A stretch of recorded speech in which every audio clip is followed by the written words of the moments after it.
There's also a lot of pride in language, though, and I want to note that there's also a resurgence to save and learn indigenous languages. Spanish is a colonizer's language, and of course it's so intensely tied to a lot of our national and ethnic identity as Latinos, but so many people are learning and honoring the indigenous languages that even their parents spoke or their grandparents. That's a huge part of the specialness of who we are as Latinos. You're listening to Speaking of Language, a podcast recorded at the Language Resource Center at Cornell University.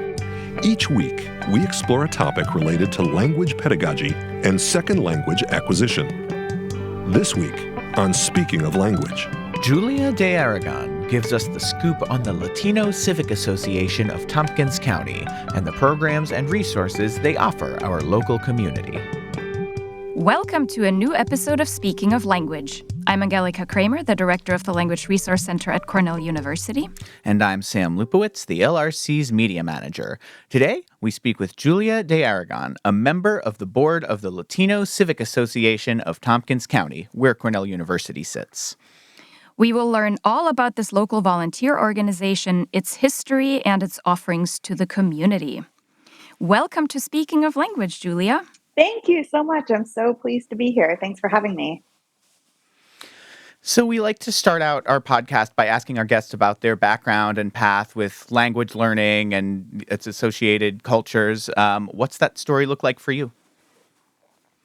Sure. So I've been in Ithaca since 1998, but I am half Puerto Rican. My father is Puerto Rican and my mother is white American.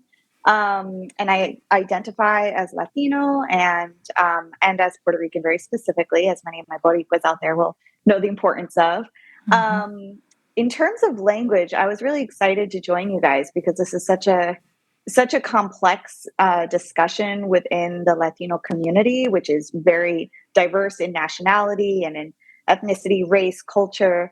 And certainly in the United States, a lot of Latinos that live in the diaspora, which is folks who are not living in their homeland, who have come to the United States specifically in this, for this example, language plays a really important role in identity. And there are a lot of Latino families with mixed language capabilities where their parents may speak Spanish fluently as a first language or may only speak Spanish and their kids do not for whatever reason, or just speak a different level of Spanish. So for myself, for example, my father's first language is Spanish and my mother doesn't speak it. So I was born in South Florida with my father's family. And so formatively, Spanish is in there, and Spanglish, I will say I am pretty fluent in. Yeah. And I think probably a lot of Latinos in the United States, born and raised in the United States, will relate to that. Household Spanish, I'm pretty proficient at. My Spanish definitely improves as I spend time in South Florida with my family, but I'm not fluent. And it's a really interesting dynamic of my identity. And definitely a lot of shame is involved with that personally. And I know that's the case also for other Latinos, especially young Latinos in the United States. There's also a lot of pride in language, though. And I want to note that there's also a resurgence to save and learn indigenous languages. Spanish is a colonizer's language. And of course, it's so intensely tied to a lot of our national and ethnic identity as Latinos, but so many people are learning and honoring the indigenous languages that even their parents spoke or their grandparents. And I think that's really important to know also, because really that's a huge part of the history. I don't know, the specialness of who we are as Latinos in the United States. Yeah. So you are a member of the board for the Latino Civic Association of Tompkins County. What is the LCA and what is it all about? So the LCA, the Latino Civic Association of Tompkins County, is a volunteer board organization. So we have a membership of, I believe, over 200. Wow. It's a non-due paying membership. Anyone can be a member. It's really just a matter of adding yourself to our listserv. And at the end of the podcast, I'll talk a little bit about how you can find us. But the Latino Civic Association was started informally in 1971 by Hector and Josie Velez, who are really good friends of mine and still here in Ithaca. And they've also been involved with Cornell over the years. And so how it started in true Latino fashion is that they hosted a party. They hosted a Christmas fiesta for what was at the time in 71 a small Latino community here in Tompkins County. And so they hosted a party to socialize. Fun fact, those Josie's Christmas parties are still going on. They are one of my favorite parts of the holiday month. But fast forward 2 decades later in 1994, the association was formalized. And that's when the board was formed. That's when the decision was made around a table to create this into an association, a civic organization that would work to empower and center the experiences of Latinos in Tompkins County. And I gotta give a shout out to some of the other organizations that were also in existence here in Ithaca, who also served the Latino community. GIAC, for example, one of the first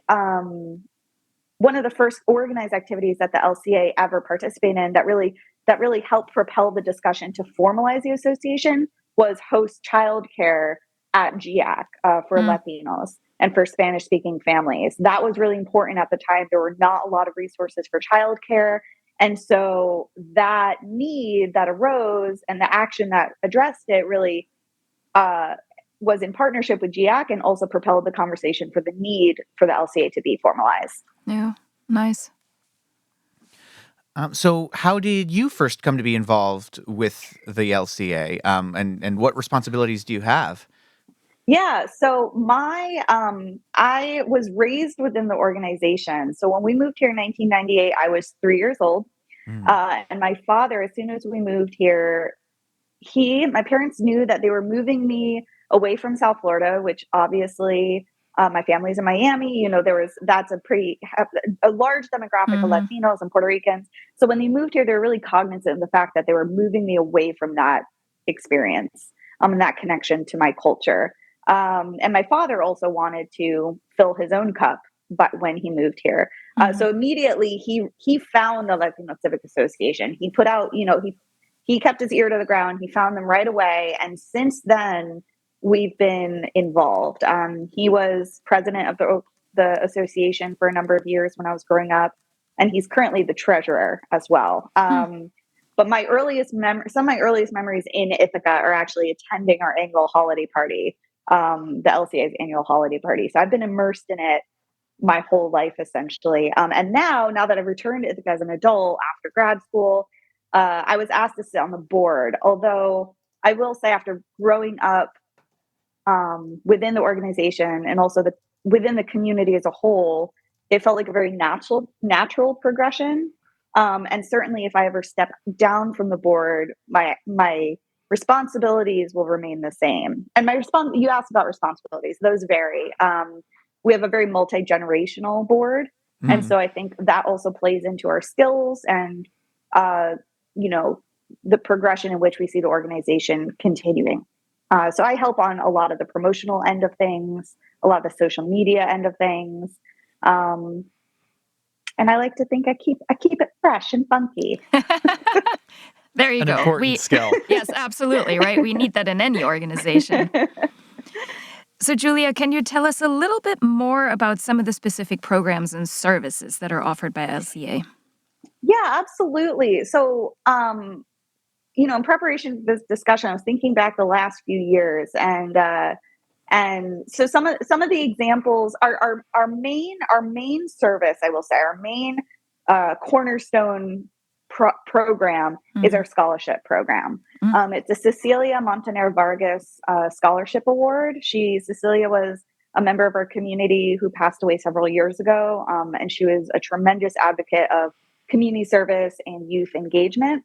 So we established this scholarship in her name, and since then we've awarded it to 1 to 2 Latino high school seniors or non-traditional students who will be graduating and attending college in Tompkins County. So this is an annual scholarship. I'd love to plug it. I mean, it's every spring around April.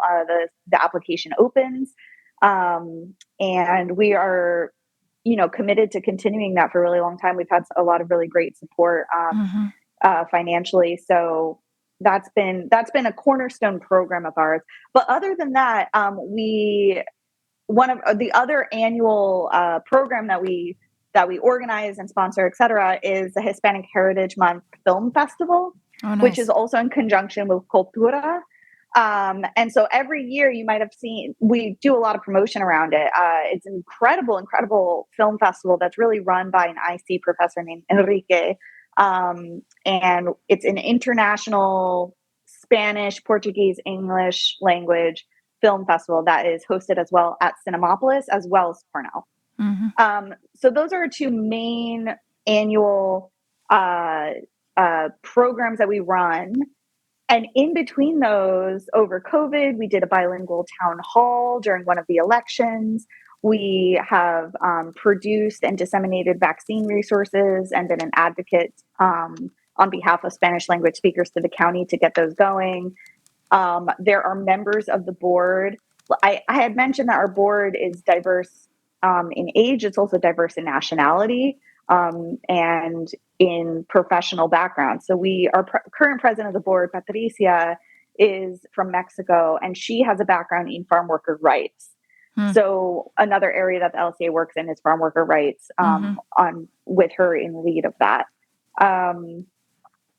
And we also react to needs as they arise. For example, the pandemic. I mean, that was an unexpected occurrence, and a lot of the work we did was around dissemination of information to at-risk communities and communities who didn't speak English.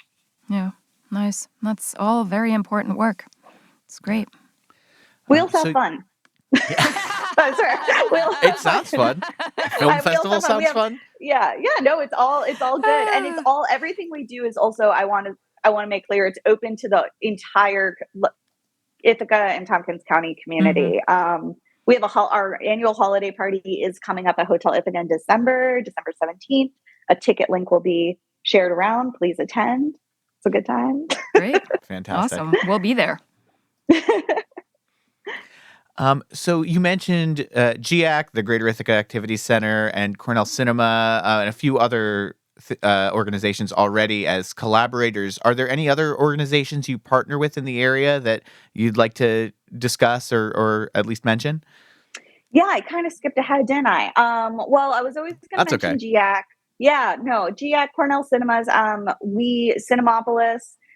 These are all local organizations that we have a long-term relationship with in a lot of ways. We've also had a relationship with Southside over the years, and numerous Cornell Latinx groups, student groups, and professor groups. I will also say I'm not going to be able to give a comprehensive list because the organization has been around for so long. Sure. And certainly predates me, and the relationships that have been built are vast. They're vast and hopefully continuing in a lot of ways. Yeah, nice. You already talked a little bit about some of the services that you offered, particularly during the pandemic. We all know that the last few years have been challenging and occasionally transformative for organizations, particularly for those organizations that rely on group gatherings for programming.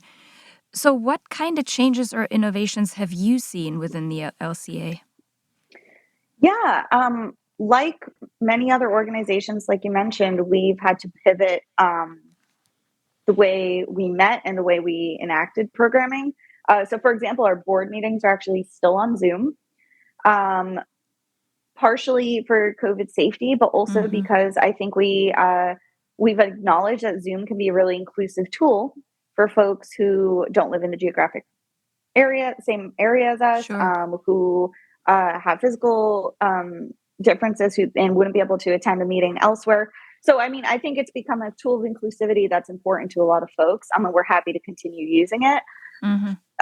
This year we are moving. We took our time, but this year we're moving into more in-person events. Last year we did not have our annual holiday party in December 2021. We decided not to move forward with it due to COVID.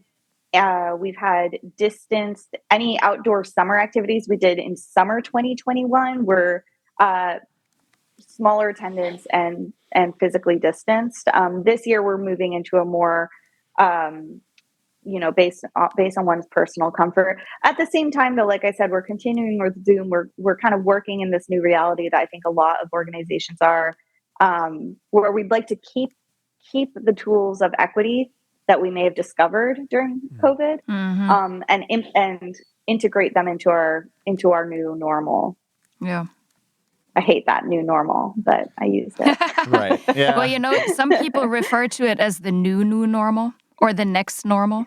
Right. Yeah. I feel like we've had a lot of these like stop starts. Yeah. Yeah. Right. Oh yeah. And I will say we're also still pushing health information, bilingual health information. Well, this is great to hear about all of this. Where can our listeners find out more? Yes. So we do have an email listserv. It's a Google group. Some folks sometimes have a little trouble with that. But if you would like to email me at julia.dearagon, D as in David, EARAGON @gmail.com, I will direct you to that email listserv. You can also find us on Facebook, Latino Civic Association of Tompkins County. And then our website is LCA-of-tc.org. And you can find all those URLs and email addresses in our show notes. Well, Julia, this was wonderful. It's so exciting to hear about all the important work that you are providing to the community at large here. Before we sign off, we would like to ask you to share a word in a language that you speak, you love, you are learning, you want to learn, that makes you giggle. What is that word? That word for me in Spanish is batata. And batata means potato, especially in this context, sweet potato, at least as I know it. And it is also used to refer to your calf muscle. And that's why it makes me giggle. It's because growing up, my papi would always grab my calf muscle and squeeze it and go, my little batata. And that is commonly used to refer to your squishy calf muscle. Nice. And that makes me giggle. There we go. I like it. Fantastic. Well, thanks so much for speaking of language with us, Julia. Thank you both so much for having me. This was really great. Highlight of my day. Nice. Next week, we'll hear from Dr. Claudia Holguín Mendoza, who spoke at this year's Consortium for Language Teaching and Learning workshop on language pedagogy about anti-racist critical literacy and methodologies of the oppressed for language education. Until then, auf Wiederhören! The Language Resource Center is located on the ground floor of Stimson Hall on Cornell's main campus in Ithaca, New York. Check us out on the web at lrc.cornell.edu. Or follow Cornell LRC on Facebook, Twitter, and Instagram. Speaking of Language is produced by Angelika Kramer and Sam Lupowitz. Recorded by Sam Lupowitz. Original music by Sam Lupowitz, Dan Gable, and Joe Gibson. Thanks also to the College of Arts and Sciences at Cornell University. As a reminder, the ideas and opinions expressed on this podcast do not reflect those of the College of Arts and Sciences or any other official entity of Cornell University. We thank our listeners, and do stay tuned for our next episode.